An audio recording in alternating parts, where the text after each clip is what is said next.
A scientific method is based on the collection of data through observation and experimentation. Science Daily. Could you give me some observable evidence that evolution is true? Something I don't have to receive by faith. Yeah. Some observable evidence. I mean, take a look at what happened 65 million years ago. Hang on, I can't. That's 65 million years ago. I believe, millions of years. So that can't be observed. We can trace the evolution through the fossil record. Could you be specific? Just give me one. Between 6 and 7 million years ago. Hundreds of thousands to millions of years? So it's quite a long time. Yes. Millions of years. Yes. So it can't be observed. Evolution is not testable over time. We are condemned to live only for a few decades, and that's too slow, too small a time scale to see evolution going on. Richard Dawkins. We see nothing of these slow changes in progress until the hand of time has marked the lapse of ages. Charles Darwin. You've got the canine kind, the coyote, and the domestic dog, and there's the feline kind, which is the cats, the tiger and the kitten, and you've got humankind. So Darwin said there'd be a change of kinds over many years, so could you give me one example of observable evidence of a change of kinds? So, for instance, the fossil record shows the common ancestors of all carnivores, that cats and dogs were once linked, once united by a common ancestor. How long ago? This, I believe, was like 60 million years ago. I don't want something I have to accept by faith. I want it to be observable. Observable evidence. Well, I mean, if you're just asking me here on the street, there's not really much I can tell you in terms of observable evidence. Like, we would have to really examine existing data to draw conclusions of our own. I would have to have faith then. We would have to have some amount of faith. Can you think of any observable evidence for Darwinian evolution where he said there'd be a change of kinds? Monkey to man, is that what you're talking about? Yeah, a change of kinds. I don't really believe there's any proof for that yet. Well, monkeys are the only ones with the 5th digit like we have. Well, koalas have a 5th digit. Did you know that? I didn't know that. Think we're evolved from koalas? No. When I went to Washington, D.C., I saw they had a whole exhibit just on In the Smithsonian? Yeah, in the Oh Smithsonian. wait, so that is just like some stuffed dummies, like standing around a fire. I know that everyone talks about the missing link for humans and whatnot. I believe that there are connections that are out there that we haven't found yet. I'm going to trust what those experts did. Those experts came up with. I have a strong trust in evolutionary ideas based on the evidence presented. Can you think of any observable evidence for Darwinian evolution, a change of kinds? I haven't seen it myself, but I believe what the textbooks tell me about it, so. You've got faith in the experts? I have faith in the experts, yeah. I guess similar to how religious people have faith that God actually exists, I have faith in the experts knowing what they're talking about. The scientific method must be observable and repeatable. So could you give me one piece of observable evidence for Darwinian evolution? Okay, I would point to, as one great example is look at the genetics of the stickleback. What's that? So stickleback fish are a very interesting collection of species that were recently isolated after the end of the Ice Age. What did they become?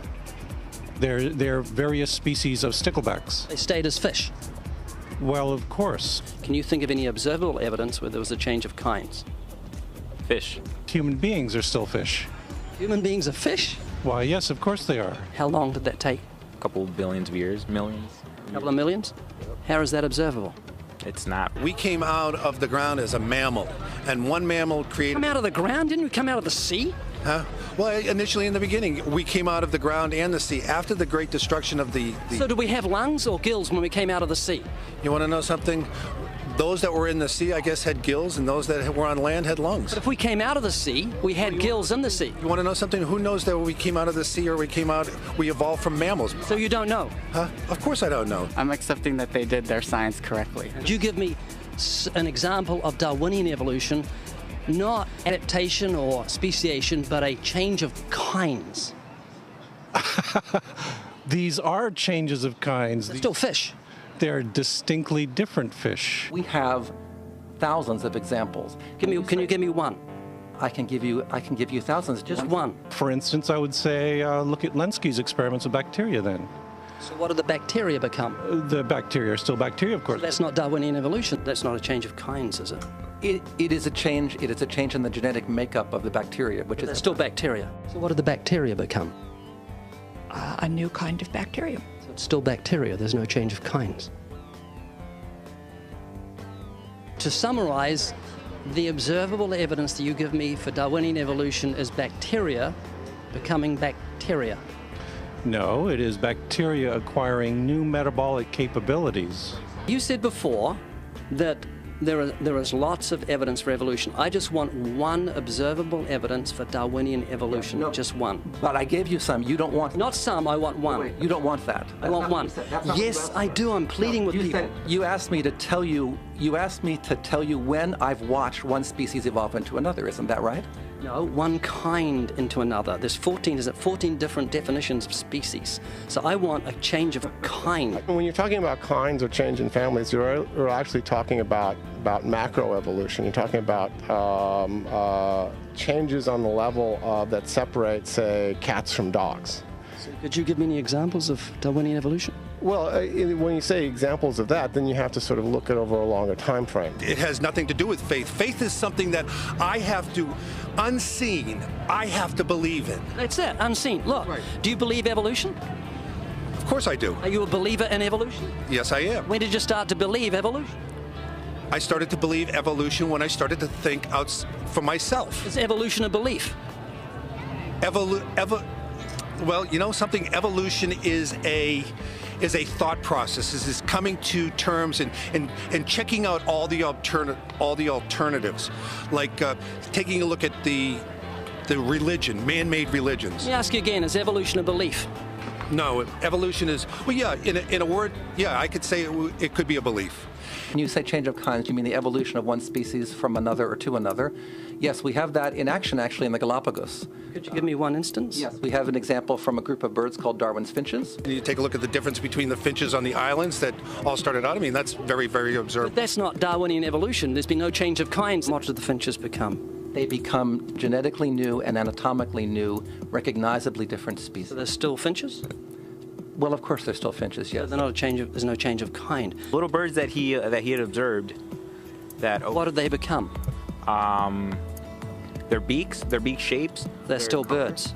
Yes. 3 finches that turn into different types of birds. They're still finches. Well, for example, Darwin and his study on evolution of the birds on the island that he went on to there. Their beaks changed? Their beaks. They're still birds. There's no change of kinds. That's within the kind. Just evolution on the beaks. So that's called adaptation. It's not Darwinian evolution. There's no change of kinds. There's no different animal involved. I want something that shows me Darwin's belief in a change of kinds is scientific. Darwin spoke of a change of kind.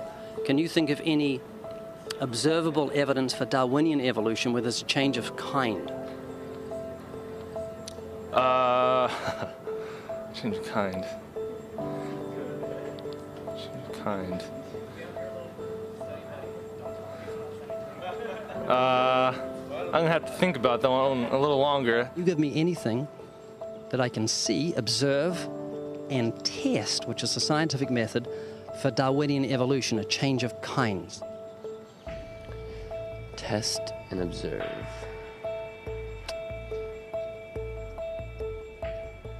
Could you give me observable evidence, which is a scientific method for Darwinian evolution, a change of kinds?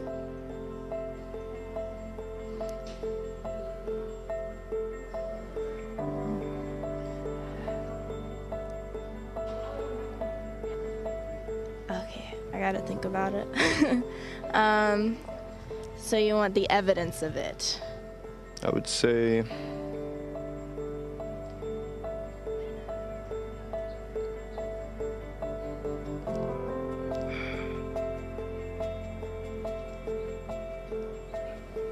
I cannot, I think.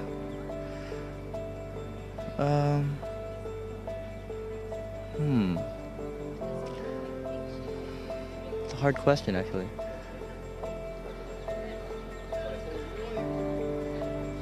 Mitochondrial DNA.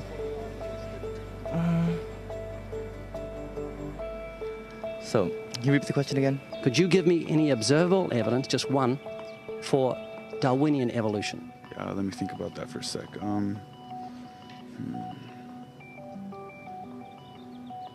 Observable evidence, something where we don't have to exercise faith. Something that can be observed, like the scientific process, observable. That's a good question. That one I'm not quite sure. So you can't think of any observable evidence for evolution? No. How do you know it's true?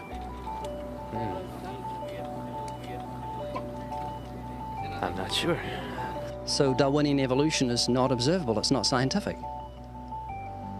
I guess so. So it's unscientific, you can't prove it. It's scientific, actually. You could prove it. It could be proven, just... Do it for me. That's hard. That's just too broad of a... It's unobservable, that's why you need millions of years. Yes, exactly. You're trusting the biology majors and the biology professors know what they're talking about, and they can't even give me evidence of a change of kinds. Well, then there isn't one. If they don't give it, then I wouldn't say there was. Yeah. I just go on what I've seen and what I've learned from class. So you believe? Yeah. You know what that's called? What? Blind faith. Blind faith. Faith is the great cop-out, the great excuse to evade the need to think and evaluate evidence. Richard Dawkins. Do you believe in intelligent design? Of course not. Do you think everything is intelligently designed? No, I don't believe that things are intelligently designed. Okay, you seem like an intelligent person, so I'm going to ask you something. I'd like you to make me a rose, okay? How would you make a rose? I don't have the capabilities to do that. Hang on. No, it's not intelligently designed, so you should be able to whip me up a rose real quick. Do you believe a rose is intelligently designed? Definitely not. In order for me to know what to make, I have to know what a rose is. Well, it's got a seed, so you've got to start with nothing and you've got to create a seed from nothing. Oh. Can you do that? No, I can't. Could you make a rose from nothing? No. Can't make something from nothing. It's just basic, science. A rose from nothing? A rose. Just like, I can't, honestly. Why not? Me, I have no supernatural abilities. All the geniuses in the world can't make a grain of sand from nothing. We don't know where to start. I can't. Why not? I don't have millions, billions of years. That would be physically impossible. I mean, I would have to... That's not possible. So how could you say everything's not intelligently designed? Where does that leave you on the scale of intelligence if you say everything's not intelligently designed and you can't even make a rose? Why do you think there's no one teaching intelligent design at UCLA? Because they're not allowed to. We can teach anything we want. There's a reason intelligent design isn't taught in our learning institutions. According to physicist Victor Stenger, the legal staff of Freedom from Religion Foundation, a church-state watchdog group, has had remarkable success in convincing many institutions, such as school boards and town councils, that they are breaking constitutional law when they sponsor sectarian activities. That includes intelligent design. When the authorities can't be convinced, Freedom from Religion Foundation sues, and it wins more often than not.